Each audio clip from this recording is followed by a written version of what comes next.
السلام علیکم ورحمت الله وبرکاتو. د ملت غږ راډیو لیدونکو خدای دې وکړي چې جوړ او روغ یاست. راغلي یو د کندهار ولایت دروند شخصیت د کندهار فوټبال فدراسیون مالی او اداري مدیر محترم شاکر الله ابراهیمي صاحب ته راغلي یو. شاکر الله ابراهیمي صاحب د هغه اشخاصو څخه دی چې د ټول افغانستان په سطحه د لوبڅارۍ په برخه کې ځوانان روزي او یو مدرس دی. ابراهیمي صاحب په خیر راغلاست. خیر اوسئ. بسم الله الرحمن الرحیم. السلام علیکم ورحمت الله وبرکاتو.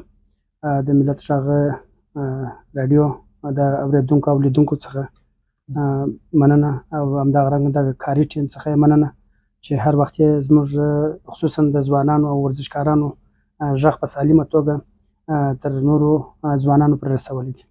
ډېره مننه کوو ابراهیمي صاحب. پیل بیا راوکړو. ابراهیمي صاحب څنګه مو د ورزش ډګر ته مخه کړې ده چې خدمت مو پیل کړی دی؟ یعنې د دې خدمت څخه مخکې تاسو خپله د ځوانۍ په مرحله کې ورزش کړی دی که نه؟ بلې و، چون ورزش خو خپله د صحت لپاره لازم دی چې د څه وخت څخه انسان پیدا سي بیا تر مرګ تر ساعته پورې باید دی ورزش وکړي، تګ وکړي. نو د تعلیم ترڅنګ باید ورزش ډیر مهم دی. نو د هغه وخت چې موږ خپل په ماجرتوب کې وو، پاکستان کې وو، نو هلته موږ درسونه ویل. د درس ترڅنګ مو مینه د فوټبال سره وه، چې پاکستان کې خو کرکټ ډیر وو، خو ما خپله د فوټبال سره مینه ډیره وه. نو تقریبا 22 کاله کېږي زه په دغه مسلک کې اخته یم. رسمي فوټبال تقریبا د 10 کاله څخه کوم. ښه. ابراهیمي صاحب په کومو ټیمو کې خپله لوبېدلي یاست د یو لوبغاړي په حیث؟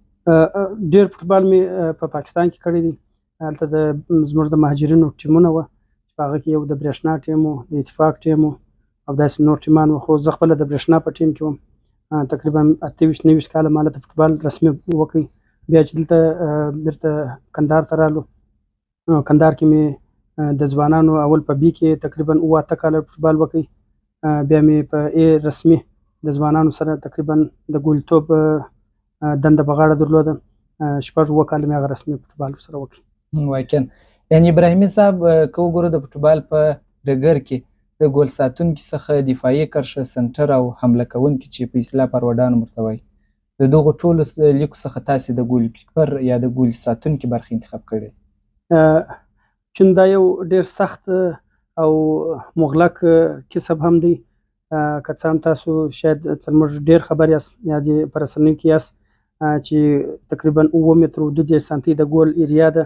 یعنې دا په یوه شخص باندې راګرځول دا خپله یو هنر غواړي، تاکتیک غواړي. او بل د ګول کیپر مسؤلیتونه بیخي ډېر وي تر نور لوبغاړو، ځکه نور لوبغاړي مثال که د یوه سګین خراب سي، بل لوبغاړی دستي ورسره همکاره کیدای سي، کومک ورسره کوی سي. اما که د ګولي سګین خراب سي سیده ګول ته ځي. نو ځکه د ګولتوب مسلک چې دی ما مخکې دغه ساده ویلي وو، اماتوري شکل مې د کړی وو.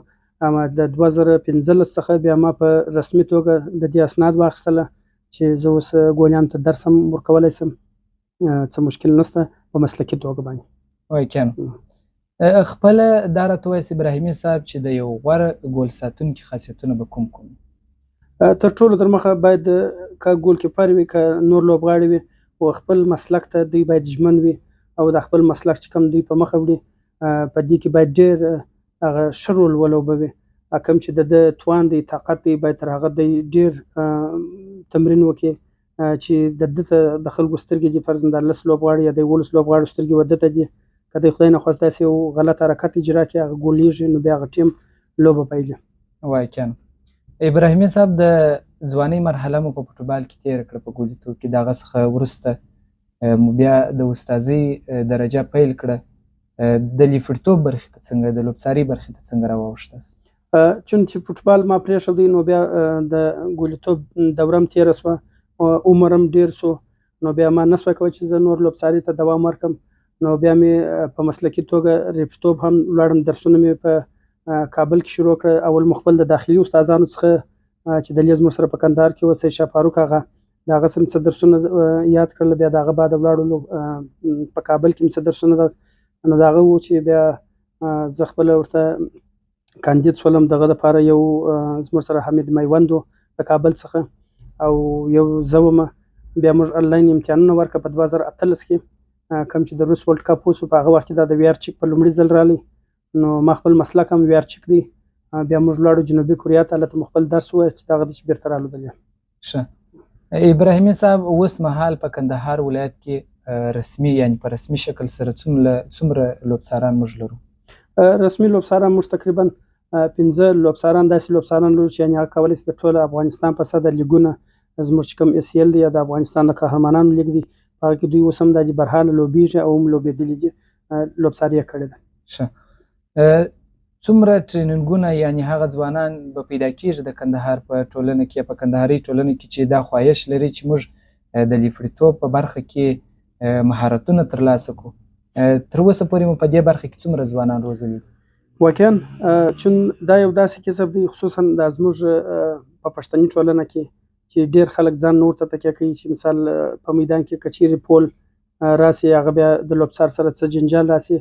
هغه مشکل هم په دې ځای کې دی چې خپله لوبغاړي د فوټبال د 19 قوانینو څخه خبر نه وي که چیرې لوبڅار درته کارډ ورکړي یا ژیړ کارډ یا سور کارډ ورکړي نو دی جنجال کوي طبعا دا زموږ د فوټبال چې کوم سطحه ورځ په ورځ چې ښکته ځي هغه هم د دغسې ده ځکه زموږ تماشایان یا کوم نندارچیان چې دي هغه ورځ در بلې کمیږي چې دغه د دوی جنجالو شانو ته وګوري اصل هدف هم دا دی چې موږ غواړو چې یوه خوا ورته ورځو کېدای شي دا بله خوا موږ سره برابره سي نو موږ تقریبا مسلکي لوبڅاران دا چې هره ورځ موږ سیمینارونه دي ټریننګونه دي ورته برابروي یعنې په مسلکي توګه باندې موږ د 2018 وروسته چې اوس دا 2024 کېږي تقریبا موږ 8 دي که نه سیمینار په رسمي توګه د فیفا په سطحه دایر کړي دي یعنی په هر سیمینار کې به د ځوانانو شمیر څومره 40 کسه وو نو چې په دې کې به داسې وه چې یو یا 2 کسه به موږ لوبڅاران د ځینې وخت هغه 22 یا 23 کسه به ولاړه به خپلو لوبډلو ته بیا چې کوم نوي قوانین د لوبڅارۍ په اړوند راغلي وو هغه به دوی هغه ته تشریح کړه دغه جنجالونه چې کوم به پیښېدل هغه به تر ډېره حده را کنټرول سوي وو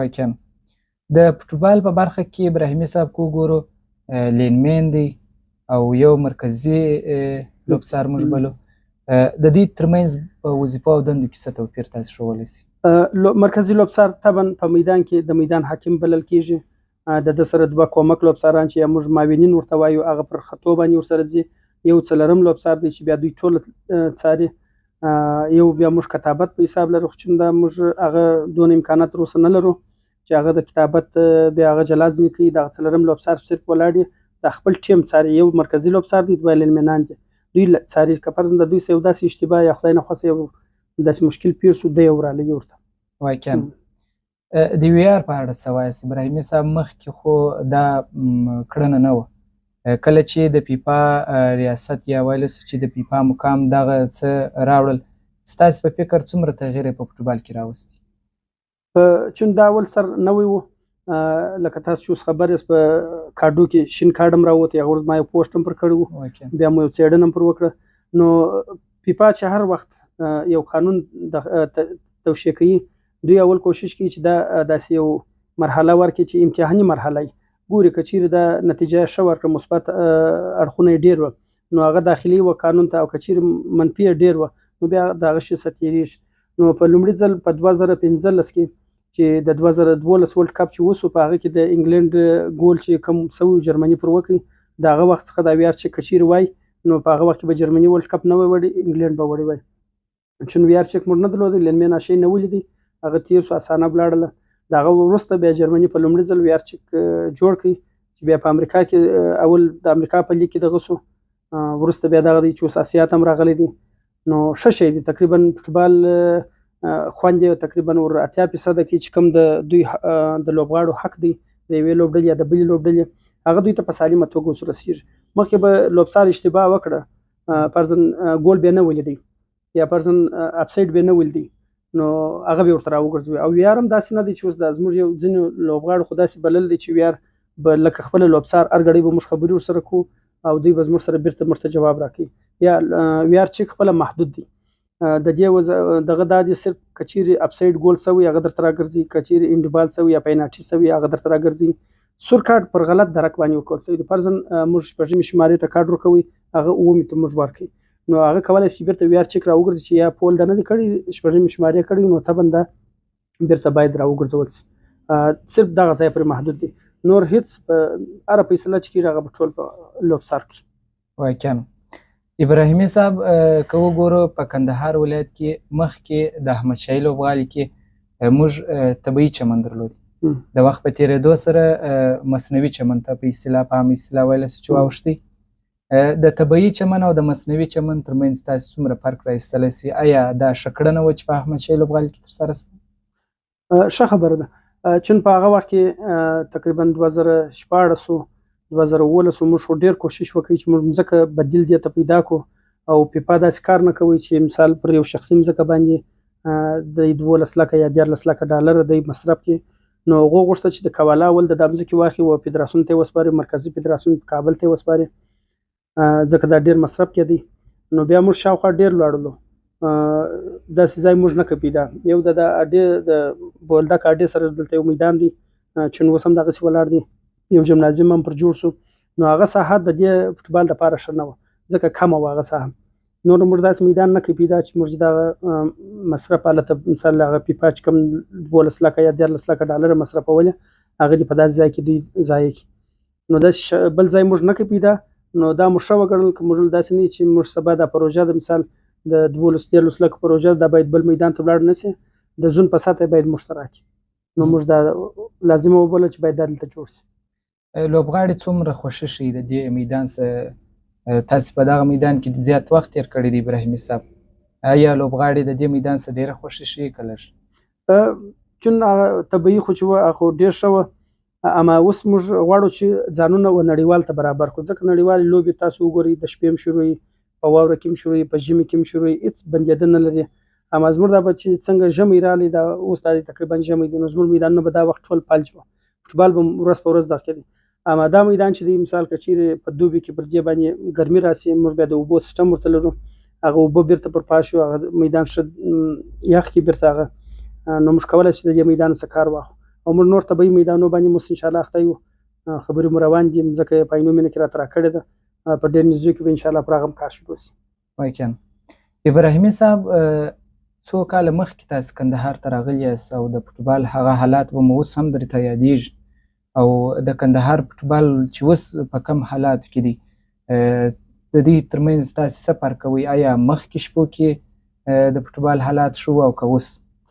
واقعا مخکې خو داسې وو چې موږ چې کوم لوبې اوس لرو، سپورټونه ټول سپورټونه دي، لوبې سره زه هېڅ مخالفت نه لرم، اما داسې ډېرې لوبې دي چې هغه زموږ کلتور زموږ عنعناتو ته که ځان اوس نه وي رسولی، په آینده کې زه به پوهېږم چې دا به ډېر سخت تاوان وکړي چې په هغه کې موږ ویلی سو دا کرکټ دی، دا هم لوبه ده، زه د دې مخالف نه یم، اما کوم بودیجه او شی چې اوس دوی ته منظورېږي یا فرض مو کرکټ بورډ ته ورکول کېږي، که هغه چیرې مثال پر دا فوټبال باندې مصرف شي، ځکه فوټبال زموږ هغه ملي لوبه هم ده، عنعنوي لوبه هم ده، یعنې چې په هر ځای کې به تا ولیدې چې فوټبال کوو ټول به راغله فوټبال ته.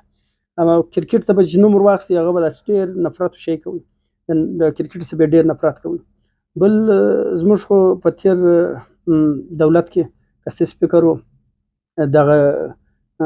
دغه کاپي شاپونه جوړ شوه، موږ ته ډېر سخت تاوان نه وکړ. بیا موږ یو کمپین هم شروع کړی د تربیت بدني په ګډه همکاري سره، موږ ورغلو چې هغه وخت سید مقتدا هغه د تربیت بدني رئیس و، بیا موږ ولاړو دا کاپي شاپونه مو تقریبا چې کم کسان چې یا محصلین و یا شاګردان و یا زموږ ورزشکاران و، دا به مو ټول مثال هغه وختونه مو ورته وټاکل چې تر دغه وخته باید دوی مکتب کې که چېرې د مکتبه څخه فارغ شي، بیا پوهنتون که پوهنتون څخه فارغ شي باید ورزش وکړي. نو هغه باندې موږ ډېر ټینګار وکړی، موږ ته غټه ضربه دغه کاپي شاپو هم راکړه او میله ځایور ډېر راکړه چې فرضاً لکه عینو مینې پارکونه جوړ شوه، ډېر ولاړه هغه پارکو ته، او شوق هم په دغه مات شو چې جنګونه به هره ورځ به جنګونه وو په فوټبال کې، هر ورځ به جنګونه وو، ټیمان به د میدانه وتله، نو په دې خاطر د تماشایانو هم زړونه ځینې مات شو. واقعا ابراهیمي صاحب یعنې اوس تر پخوا ځوانان فوټبال ته زړه نه ښه کوي، علتونه یې تاسې څه ښه وایي؟ یو خو دا دی فوټبال ډېر مسلکي سو، پخوا خو به داسې و محدود و تر کندهاره پورې، یعنې که ټورنمنټ جوړېدی هم دلې په کندهار کې و، که دلې فوټبال زده کوئ هم دلې په کندهار کې و، هر رقم چې زده کوئ هغه دلې پر دغه ترتیب جوړ و. اما اوس فوټبال نړیوال تاسو وګورئ، یا دی رونالډو سره کم رانیول کېږي، میسي سره کم رانیول کېږي، یعنې عرب هم باندې کوشش کوي چې فوټبال یې اوس ډېر خپلې خواته راړول دی، اسیا و طرف ته، پخوا خو په یورپ کې و، د یورپ څخه په انګلینډ کې و، اوس دا یعنې موږ تاسې شهیدان یو چې دا د قطر کپ اسیا اوس تقریبا وړي. نو زه په دې یقیني یم چې په راتلونکو څو کالو کې به دا فوټبال ورځ په ورځ سټنډرډ خواته ولاړ شي او زور به زموږ خواته هم راوځي چې انشاءالله ډېر میدانونه به موږ به د دې شهیدان اوسو. یعنې موږ په ډېر عمر لیګونه موږ د افغانستان په سطح لیګ نه درلود. یو روشن لیګ په نامه سره و، هغه یو تجارتي لیګ و. هغه چې کوم د دوی پروژه وه یا د دوی قراردادونه وه هغه خلاص وله، موږ فوټبالران یې سره پرېښودو. اما اوس دا د رسمي لیګونه د افغانستان د فوټبال فدراسیون د طرفه څخه نیول کېږي. زموږ فوټبالران دا دي ورځ تر بلې اخته دي. دلې زموږ د ځوانانو کمیټه پسې اخته ده چې د ولسوالۍ په سطحه ټورنمنټونه نیسي. د هغسې بیا لوبډلې دلې راځي، د دې ځای څخه دي بیا کره مخته پسې ځي. ابراهیمي صاحب، په کندهار ولایت کې که وګورو اوس مهال زیات د فوټسال لپاره میدانونه جوړ شوي دي او که چیرې توفیر وکړو د غټ فوټبال یا په اصطلاح ویلی سو چې د چمني فوټبال یا ولس کسیز سره د فوټسال برخه زیات فرق لري. آیا دغه برخه مؤثره تمامه شوې ده د ځوانانو پر فوټبال روزنه باندې که نه؟ یعنې د فوټسال برخې څومره د لوی فوټبال پر برخه باندې تاثیرات اچولي؟ واقعا خپله فوټسال او فوټبال دا جلا رشتې دي. صحیح دی، په فوټبال پورې فوټسال مربوط دی، ساحلي په فوټبال پورې مربوط دی، اما رشته یې ځین جلا ده. مخکې چې و شاید موږ تاسو خبر یو چې مثال پخوا د جمنازیمونه نه وه، مثال د فوټسال نه و، نو به ټولو لوبغاړو مخه وه فوټبال ته کول، غټ فوټبال ته به کول. یو لامل یې همدغه هم دی چې زموږ کسان ډېر په فوټسال اخته دي، ځکه هغه دونه وخت و شی نه غواړي. 5 کسه سره یو ځای شي ولاړ شي، یوه لوبډله جوړه کړي، خپل فوټسال دستي شروع کړي، ټیم برابر وي. اما فوټبال چې دی هغه خپله 11 کسیزه، 12 کسیزه، 13 کسیزه مثال باید 2 او 3 په چینج کې ورته ناست بیا دوی فوټبال لوبه په کول. نو اصل خبره خو دا ده چې فوټبال ورځ در بلې چې خرابېږي یا کښته کېږي، یو لامل یې زموږ د دغه دی چې موږ رسمي روزونکي دوی دپاره نه لرو. یعنې د لوبډلې دي اخته دي، چا سپانسر کړي دي، چا نه دي سپانسر کړي، د چا د خوا څخه پیسې مالي کومک ورسره کېږي، چا د خوا نه کېږي. اما دوی یو رسمي روزونکی یا رسمي ټرینر نشي ورته درولی چې رسمي ټرینر ورته ودرېږي، نو بیا دغه کوم چې لوبغاړي دي دا پر رسمي توګه یا په هغه اساسي توګه یا په اکاډمیک توګه باندې دوی ښه کولی شي چې ویروزي تر څو دوی ښه فوټبال وکړي. او پاتې د فوټسال ده، فوټسال هم خپل ځان ته جلا فیلډ دی، جلا ځان ته قوانین لري، خپل میدانونه لري، هغه هم جز دی د فوټبال، اما فیلډ کې جلا دی. هغه که چیرې مثال هغه په 40 متره میدان کې کېږي، دا په 120 متره میدان کې کېږي، د هغه بر ټوټل 20 متره دی، د دې بر 70 متره دی، نو دا دونه فرق یې هغه تقریبا په 1 دقیقه کې یا په 2 دقیقې کې تا ته 15 وارې 6 وارې دا ګین راځي درته. اما په غټ میدان کې دی چې په 3-4 دقیقې کې ته یو پاس هم نه کې ترلاسه. نو اصل لامل هم دا دی، زموږ خلک اول فوټسال فوټبال کوي کراب لاړ فوټسال ته. اما په نور نړۍ کې بیا داسې دی د فوټسال څخه خلک راپورته کېږي، ځکه چې موږ ته ګرمکاري کوو. که ستاسو فکر اول د کوچني میدان څخه ګرمکاري شروع کړو، وروسته به غټ میدان ته راسو. مګر زموږ خلک یې برعکس کوي، ځکه دا چا نه جوړ شوي دوی ته د غټ میدان څخه ولاړ شي کوچني میدان ته. اصلي دا ځي د کوچني سره راسي غټ میدان ته، لکه موږ تاسو چې وینو کوچنی اول پیدا سي کرا پر لاسو څخه وروسته کرا په قدمو باندې څه قدمو سره کرا رواني اخر وزغلي. نو زموږ هغه چپاره شروع کی ښه چې غټ سي برته کوچني میدان ته راسي. نو زه وایم د لوبغاړو سمې خصوصا د فوټسال د لوبغاړو سره کچېرې تاسو هغه فوټسال کوئ هیڅ مشکل نشته، فوټسال وکړئ، هغه هم یو لوبه ده، د هغه موږ ممانعت نه کوو. اما داسې مه کوئ چې فوټبال کوئ بیرته ولاړ شئ فوټسال ته. فوټسال وکړئ د هغه ځای تخنیکونه او شیان بیخي ډېر دي، یعنې تا ته په 1 دقیقه په 2 دقیقې کې 15 یا 6 بال راځي درته، مګر په غټ میدان کې تا ته په 15 دقیقې کې یو بال درته راځي، برعکس به درته وایم. نو کوشش وکړئ چې مثال د فوټسال څخه فوټبال ته راسئ. په نور نړۍ کې هم داسې اوس تاسو که چیرې مثال پخوانی برازیلي رونالډینیو ووینئ، جادوګر د فوټبال چې ورته وایي، د فوټسال راپورته شوی دی. دا رقم نور مارسیلو وګورئ، د فوټسال سره راپورته شوی د سټاپ تر اوسه د فوټسالرانو په رقم دی. نو داسې نه دی کړی چې دی د فوټبال څخه ولاړ شي و فوټسال ته. نو یو لامل یې د فوټسال او د فوټبال ترمنځ د خرابېدو هم دغه دی. واقعا ابراهیمي صاحب، اوس مهال تاسو خپل د کندهاري ځوانانو لپاره د فوټبال په برخه کې څومره خدمتونه ترسره کړي دي او دې ته به ژمن هم یاست چې نور خدمتونه هم ترسره کړي؟ واقعا کندهار فوټبال فدراسیون اداره خپل زموږ چې کوم معاون دی حاجي صاحب حاجي حبیب جان خپل فوټبالر تیر شوی دی، پر فوټبالرانو یې زړه خوږېږي. نو د دوی دپاره خپل ښه پلانونه لري، بیا موږ د نظارتي کمیټه هم لرو، قضایي هم لرو. نو د هغه سره په مشوره باندې هر وخت موږ داسې کارونه کوو چې مثال هغه د فوټبال د رشد لپاره یو پرمختګ وي. اوس مو یو پلان جوړ کړی دی چې د هغه کې زموږ خپل د ځوانانو د کمیټې مسؤل محمد چې پخوا دوی زیدان ورته د شیرزي په لوبډله کې وو، نو راغلی دی. دا تقریبا اوس یو د ولسوالۍ په سطح ټورنمنټ ونیوی. دا د اوس د داخلي ټورنمنټ لیګ شروع دی. د دې بعد موږ شاید اکاډمیانې جوړې کړو. موږ د مکتبو ته، د شخصي خصوصي مکتبو ته، دولتي مکتبو ته ورسو چې کوم زیر سن دي یا فرضاً تر 18 کالو چې کښته د دوی عمرونه دي، دغو دپاره موږ اکاډمۍ جوړو په مختلفو کې. یعنې فرضاً د فوټسال دا جلا ورته جوړو، د فوټبال دا جلا ورته جوړو، د لوبڅارۍ ده، د ګولکیپرۍ ده، ځکه دا هر یو جلا جلا ځان ته بخش دی.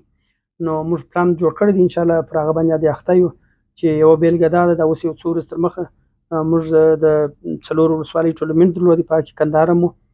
نو بیا انشاءالله د هغه څخه موږ سني لوبډلې اجرا دعوت کړې چې اوس یې لیګ تاسو شاهدان یاست، لیګ عادي شروع دی د کندهار ده، چې په دې کې تقریبا مخکې به ګرته د 25 څخه پورته وه کشران، اوس داسې تر 20 کښته دي.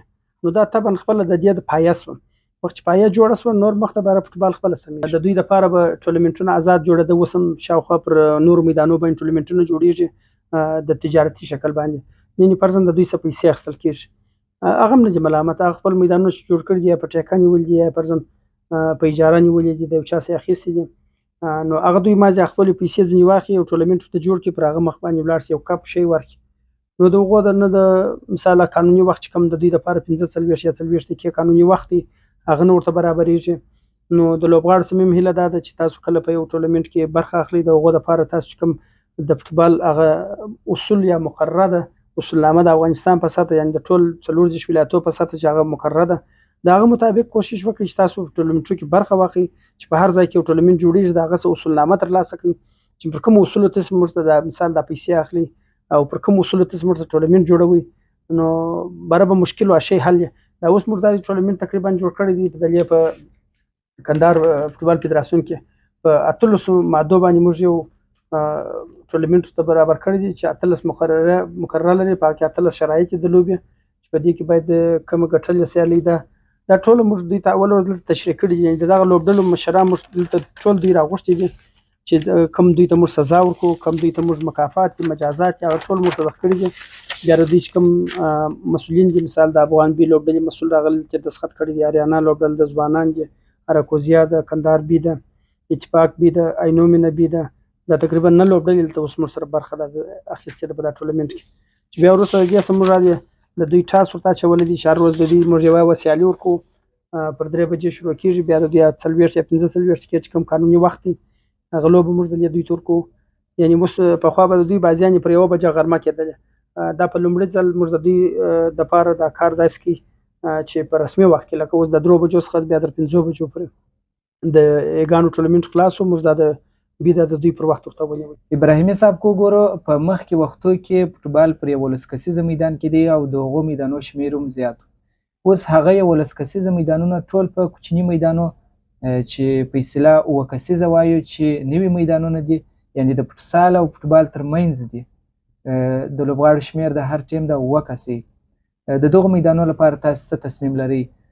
موږ خو چې خبرېږو دوی وایي چې خاص او ځانګړي قوانین هم زموږ لپاره نشته او دوی داسې یو تجارتي شکل لري. پر دغه اړه تاسو څه تصمیم نیولی؟ مخکې ما تاسو ته وویله چې هر وخت چې یو میدان باندې یو ټورنمنټ جوړېږي، اول خو دوی ټول زموږ سره راجستر دي، دا میدانونه ټول زموږ سره ثبت دي، که د جمنازیمونه دي، که دا ایله سر لڅې میدانونه چې دي، مثال په عینو مینه کې دي، په شینغازي اصحابي کې دي، میرویس مینه کې دي، دوی ټول زموږ سره دلته ثبت دي. د دوی موږ یو ګروپ هم لرو. نو د دوی سمې هغه اصلي هدف هم دا و چې فوټبال دی وکړي، هېڅ مشکل نشته، پر هر میدان چې کوي، که په جمنازیم کې کوي، که په سرلڅ میدان کې کوي، 7 کسیزه یا 5 کسیزه، دا شته فوټبال کې شته. اما پر قانون که چیرې ولاړ شي، زه هم چې لاړ څه چوکاټ ته دی ولوېږي، راسه دلې زموږ سره مقرره شته، اصولنامه شته، د هغه مطابق که چیرې د لوبغاړو ته دوی یو ښوونه وکړي. اوس لوبغاړي ورځي خپل هغه 20 دقیقې وخت نیولی دی یا 10 دقیقې وخت نیولی دی، هغه 10 دقیقې چې پوره شي نه د سیدې د ده دپاره یو سیر او تفریح شو، د ده دپاره یو ارامتیا شوه، اماده شی نه کوي زده په دا 1 ساعت 1.5 ساعت کې هېڅ یې نه کړي زده. نو زه وایم که چیرې دا شی چې دوی چې دا ټورنمنټ جوړوي یا فرضاً پر 10 میدانو باندې یا پر دا نورو میدانو باندې چې یو مقرره یا اصولنامه یوسي د لوبغاړو دپاره، چې پر څه ترتیب باندې موږ باید لوبغاړو ته ټورنمنټ جوړ کړو، پر څه ترتیب باندې موږ د لوبغاړو سره دلته زمینه ورته مساعده کړو چې دوی راسي نور دغه ټورنمنټونه وکړي زموږ سره. فوټبال هم پر دوی جوړ دي، پر دا آزادو میدانو باندې جوړ دي، ځکه دوی ډېر زموږ د راجستر او د دا شان دوی ډېر شاته ځي، دلته زموږ سره ځانونه د لوبغاړي نه ثبتوي. په دې خاطر که چېرې دلته دوی زموږ سره ځانونه ثبت کړي نو موږ بیا کولی شو میدانونو ته مقرره اصولنامه ورکړو چې راسي دغه اصول دي پر دغه ترتیب باندې د دوی سره تاسو برخورد وکړئ، پر دغه ترتیب باندې د دوی څخه پیسې واخلئ، پر دغه ترتیب باندې دوی ټورنمنټونه جوړ کړي، په دغه وخت کې ورته جوړ کړي او د څو کس ورته جوړ کړي. خو زموږ د برعکس دلته ځینې لوبغاړي د دې په خاطر باندې چې یو 15 کسه ما مخکې هم درته وویل چې 15 کسه برابر یو ټیم جوړ کړي، پر یو هوټل ناستي یا فرضاً په یو پارک کې ناستي وای درځي هلته لوبه ده، نو نه د اصولو نه د قوانینو څه دوی چې څه نه خبر، یا په میدان کې بیا جنجال وکړي. نو که چېرې دوی زموږ سره ثبت کړي موږ بیا دلته دوی ته یو کلنه سزا، 6 میاشتنۍ سزا، 3 میاشتنۍ سزا، هغه د موږ خپل د اصولنامه د افغانستان د فدراسیون سره لرو چې بیا موږ دوی ته د دې مطابق سزا ورکوو چې دوی د رسمي لوبو څخه که د فوتسال دی که د فوټبال دغه څخه بیا دوی بند پر ټولو میدانونو باندې. نو زما د میدانونو د مسؤلینو څخه خواهش دا دی چې هر کله تاسو دوی ته یو ټورنمنټ جوړوئ کوشش وکړئ راسئ د کندهار فوټبال فدراسیون موږ په نیو مسلکي عادي لرو، هغه به ستاسو سره خپل چې څه لري هغه به در سره شریک کړي، نو به پر فوټبال هم ښه خوند اخیستي، پر اصولو به هم څه وي، د 19 قوانین به مراعات شوي، جنجالونه به هم نه وي شوي. د لوبغاړو سم هم عین شکل که د کپتانان یې بولي سټریمان یې بولي د دغه سم هم غوښتنه دا ده چې تاسو په یو ځای کې یو ټورنمنټ کې اشتراک کوئ، پیسې ورکوئ، 1000 روپۍ، 2000، 1500، 500، هر څه جوړ کوئ، خو څه جوړ آمد دی مثال تجارتي دغه دی، خو صرف دغه نه وکړئ یو مقرره اصولنامه د فوټبال یا د فوتسال چې کوم جوړه ده د هغه ځینې طلب کړئ، پروا نه کړئ ورته پر څه اصولو باندې تاسو کوئ، څو دقیقې وخت راکوئ، ریفریان مو سره کم دي، پر ریفتو باندې سره کم باندې جنجال دی نه دی جنجال، مسلکي دي نه دي مسلکي، نو دغه شان دغه جنجالونه به بیا انشاءالله نه راځي. د خپرونې وروستۍ شیبو ته رسېدلي یو، که چیرې موږ غواړو د کندهار فوټبال لپاره خدمت ترسره کړو، ځوانان وروزو، ستاسو په فکر به څوک زیات مسؤلیت ولري؟ واقعا ډېره ښه پوښتنه ده. په وار باندې د رسنۍ مختلفو رسنۍ ته تقریبا د 6-7 کاله څه په دغه شیانو بس موږ متوجه او ښه سوال مو وکړ، پر ځای سوال مو دی. بار موږ ویل دي چې هیڅ کله د یو لاسه ټک نه خېږي، یعنی ورزشکار که دی مجبور دی چې مثال د کور څخه دی راوځي یا 10 روپۍ یا د وخت مثال 15 یا تر 50 خو بالا څوک نه ورکوي، مثال یا پلار ورور مشر هغه به دی پر لارې باندې د مکتب یو کتابچه قلم دا شی برابر کړي، نو دی چې وخت یې ورزش ته رالی د فوټبال یو بورډ تقریبا په 900 د اجاره په مثال په 50 لباس دی نور داسې خوراکه ده دا خو هېڅ امکان نه لري چې برابر دي، چې د یو محصل یا فرضاً یو شاګرد یا فرضاً یو مکتب کې دی نو خو نشي برابرولی. نو زما پر تجاران وروڼو باندې په بار باندې ډېر وخت مې دغه میډیا د مخه سم ورته ویلي، دغسې مې په عادي مجلسو کې ورته ویلي دي چې دغه ځوانان زموږ د نن ځوانان دي سبا مثال دغه زموږ آینده ده، دغه وطن ده، دغه به جوړوي. نو ورزشکاران چې هر وخت ضرورت لري هغه دوی د اقتصادي مشکلات دی ډېر لري، پیسو ته ضرورت لري، که پیسې نه مالی کومک نه دغسې نور کومکونه ورسره وکړي چې تر څو د هغه د کورني مشکلات یا د یو ځای شاګرد مثال د یو چا سره په دکان کې شاګرد یو مستري نو هغه د ګډ ورځ د 100 روپو کار وکړي راسي یو نیم سل بېرته پر فوټبال باندې ورکړي.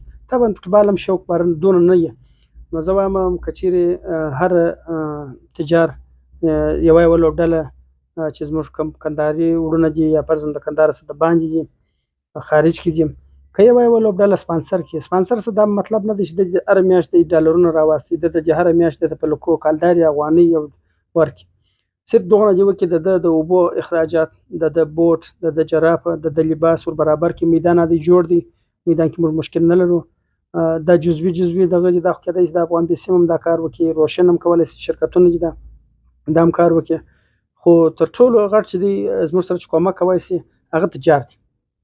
تجار کولی شي چې زموږ فوټبال پر پښو ودروي، اوس چې پل جم دی د دې خاطر پل دی چې زموږ اقتصادي مشکلات ډېر دي، دا 2 کاله کېږي فیفا د خوا څخه پیسې هم نه دي راغلي، چې دلته د رسمیت کیسه ده په رسمیت نه دي دغه شوي، نو هغه ټورنمنټونه چې زموږ د فوټبال فدراسیون په واسه پوره دي هغه یا کوم امکانات چې زموږ سره شته هغه موږ د ځوانانو سره شریک کړي دي، که د ولسوالۍ ځوانان دي که د لیګ داخل دي که د باندې هغه ټولو سره موږ خپل وس و توان شریک کړي دي. خو بیا وایم چې یوازې زموږ ملي تجاران زموږ مشران کولی شي چې زموږ ورزشکاران حمایه کړي، تر شا یې ودرېږي. هر نوع کومک چې د دوی په وسه پوره وي هغه تر خپل وس تر خپل توان ورسره راکړي. واقعا ابراهیمي صاحب وخت اجازه نه راکوي چې نور سره پاتې سو او خبرې مو هم ډېرې خوږې دي. د فوټبال دوران مو ډېر تېر کړی دی، زیات وخت مو پکښې تېر کړی دی، خوږې او ترخې خاطرې به هم زیاتې در باندې راغلي. خپل په خوښه یوه خاطره راته ووایاست، هغه که خوږه یا ترخه؟ هم ترخه ده هم خوږه ده. ترخه په دې ده چې شاید تاسو هم ووایاست دا څنګه ده. هلته پاکستان کې موږ یو وخت فوټبال کوي، دا فوټبال داسې جذاب موږ فوټبال کوي چې مثال موږ به مقابل ته نه کتل چې دا څوک دی، صرف موږ دا کتل چې هغه ژړ لباس دی، زموږ دا شین لباس دی. دا مو نه کتل چې دلته احمد دی که محمود دی، دا سپین پوسته دی که تور پوسته دی، دا مې د اکا زوی دی که مې د ماما زوی دی. نو زه خپله په هغه وخت په برېښنا کې وم، ګولکیپر وم، زما ورور په ځوانانو کې و، هغه فارورډ و، زما څخه مشر دی. نو بیا فوټبال هغه پرېښودی، زه ګولکیپر وم. راوړي ما غوښتل چې ګین ووامه، هغه مې دی پر پزه ووالی، نو پزه مې ور ماته کړه خوارکي، خو ګین ځینې ونیوی. بیا خوږه خو نو دا ده، باره پر سر وټکولم، زما ورور یې راځه، ډېره خو عجبه شیبه وه. نو بیا مې بوتلی هسپتال ته، پر باسکل هغه وخت چون دغه نه وه، موټران شی نه وه، نو زه هم ورسره ولاړم، دی مې بوتلی. نو خوږه په دې وه چې ورور مې و، پر سر یې بېرته دغه کړم، نو بیا مې د هغه بعده پول نه دی کړی دی چا سره، او بیا مې پول نه دی کړی. واقعا د خپرونې په وروستیو شېبو کې ابراهیمي صاحب که ځوانانو ته یو لنډ پیغام پرېږدي؟ ځوانانو ته مې پیغام دا دی، وکړئ تاسو خپل تعلیم وکړئ، مشران ستاسو تر شا دي، پلار ورور نور مشران تاسو تر شا دي ولاړ دي، تعلیمات دي، مکتبونه دي شروع دي، سنټرونه سته، شخصي دولتي هر څه دي سته. او ترڅنګ تاسو کوشش وکړئ چې ورزش وکړئ، ځکه ورزش دی چې تاسو سالم ساتي، ستاسو بدنونه سالم در ساتي، ستاسو فکرونه سالم در ساتي. د هغه ستاسو سالم فکرونه چې سبا به تاسو زموږ د افغانستان آینده یاست. ډېره مننه کوو ابراهیمي صاحب چې موږ ته مو خپل قیمتي وخت راکړئ. ښه وخت. مننه د ملت غږ د راډیو او د اورېدونکو او د لیدونکو د دواړو څخه چې هر وخت بس زموږ غږ رسولی دی. مننه. ډېره مننه.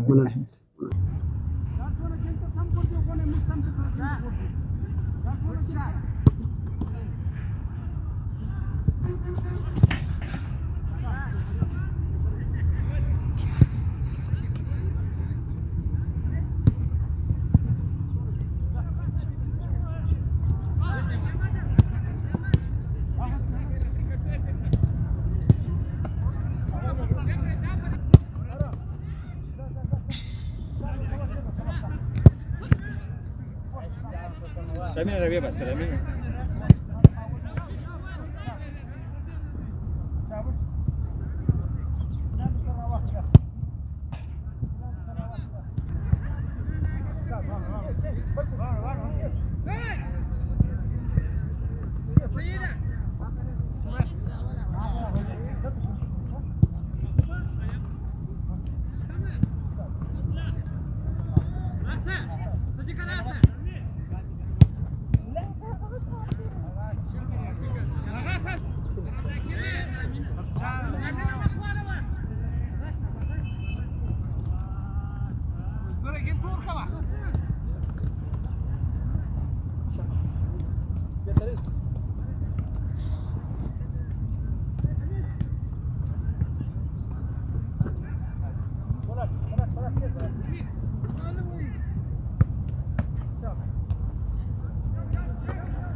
زونه به تر نه بل واری که ساتي وخت نه خره څه کیږي ته ګوله وځي نو خپل ته ځای ورلکوي دوی په ګوت ولاړ ښه اوس لیکن ووالئ څه داسې جبله بس خلاص صاف پټ پټ ځان پټ اکشنه ګینه وګورځه اکشنه وګورځه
او خپل ځای کې ځای باید په کوم ځای باندې ولاړ راشه موږ کوم ځای دغه کو موږ باید ځایګیري وکړو په کوم ځای باندې زه باید راوځم په کوم ځای نه راوځم ګیلان وروسته بیا راځو چې په کومه خوا باندې هوایي شټانګ دي په کومه زمیني دي کوم یو پر لاس کوم یو پر هوا یوسو نور موږ دا درې حرکت سره ووتو موږ درېده زموږ درې کې نیول د ګیل د مځکې ګیل د خېټې ګیل په خېټه کې ځای وکړو او ډبلیو ونیسئ ډبلیو زیګ ور دا یو څه بلاري زیګ ور دا په یو د برات راکړه ډبلیو شاپ دا کوي څنګه میله ډبلیو شاپ وینځ ډبلیو شاپ ګین چې خو څاکو دا ګین زور مخ راځور اوس دا خو څاک اما که زه پر هغه ځای دا ګین داش په زور برای کوم ځای ګوشتي پر ځګر شاپ ډبلیو موږ ځکه د هیټ ګین موږ ځکه زمینه کې نامو ځکه زمینه باید څنګه کوو بس دا مو غاټه نه باید شو د دې ټوپ شو دا باید غاټه نه څه شو اوس راځي یو وای د ټریپ کې نشو ارګو چې د دې په ګارانټي په کوو ما دوی بل شاپ انا خلاني اشتغل زي شيء يلا بربورتي بارا بديرا وبس يلا بربورتي بديرا اسف شوفي كنا سنه شاف يلا صدر باجي بارا بجار هذا غير كانت وقت مخر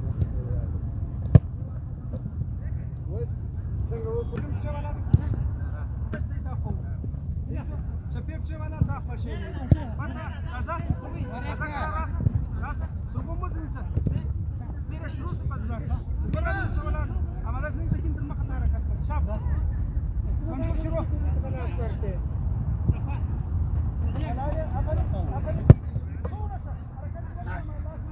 اعتبر ابي غزوات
Mana ni kita sarki wala na isaba de. Ito pas pas din kuno. Darale. Aperin Bilal'e. Bilal.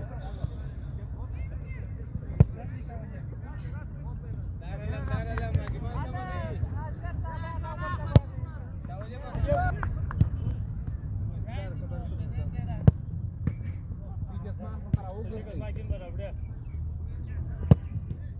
سجلتها apa dia Nanti semua. Sejak. Daralem. Daralem şahane.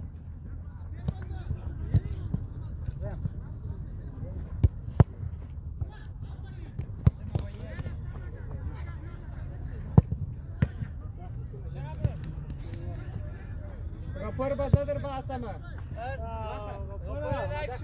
سعيد.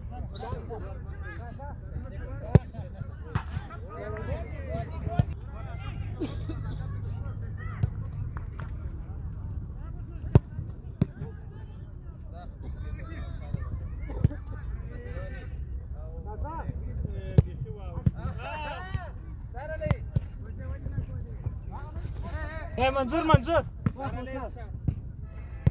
واخو بلال بلال واخو